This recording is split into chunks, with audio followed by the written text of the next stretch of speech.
Hi everyone, কেমন আছো তোমরা সবাই? আশা করছি সবাই খুব ভালো আছো। তো আগের ভিডিওতে দেখিয়েছিলাম যে আমরা আড়ং ভিজিট করেছি, তো কি শপিং করেছি সেটাই আজকের ভিডিওতে শেয়ার করছি। তো চলো শুরু করা যাক। প্রথমেই নিয়েছিলাম আড়ং আর্তের দুইটা প্যাক, একটা হচ্ছে ফেস প্যাক আর একটা হচ্ছে হেয়ার প্যাক। দুটোই হচ্ছে হার্বাল প্যাক। এই ফেস প্যাকটা আমি ফার্স্ট টাইম নিলাম, ইউজ করে দেখতে হবে যে এটা আসলে কেমন।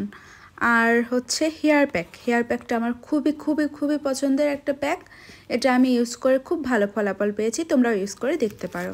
চলো নেক্সটে চলে যাই।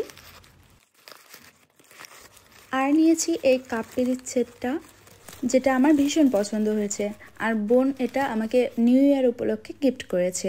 এটা অনেক দিন ধরেই আমার উইশ লিস্টে ছিল, তো পূরণ হয়ে গেল। ভীষণই হ্যাপি আমি। তো বোন কি নেবে ওকে জিজ্ঞাসা করলে ওরও একটা কাপ পিরিচ সেট পছন্দ হয়ে যায়। এর আগে অবশ্য ব্যাগ দেখেছিল, ব্যাগ থেকে খুব একটা ভালো লাগেনি, তাই ওরও একটা কাপ পিরিচ সেটই পছন্দ হয়েছিল। তো আমি ওকে সেটাই গিফট করে দিয়েছিলাম। আড়ং মানে তো আসলে একটা ভালোবাসার জায়গা, এখানে গেলে আসলে যা দেখি তাই পছন্দ হয়ে যায়। তো পছন্দের জিনিসগুলো টুকটাক করে ধীরে ধীরে অবশ্যই একদিন এক এক করে নিয়ে ফেলবো। তো কোনটা বেশি সুন্দর হলো তোমরা কিন্তু অবশ্যই কমেন্ট করে জানাবে। আর আজকের আড়ং শপিং হল ভিডিওটা তোমাদের কেমন লাগলো অবশ্যই লাইক কমেন্ট করে জানিও, আর ফলো দিয়ে পাশে থেকো। Thanks for watching, tata.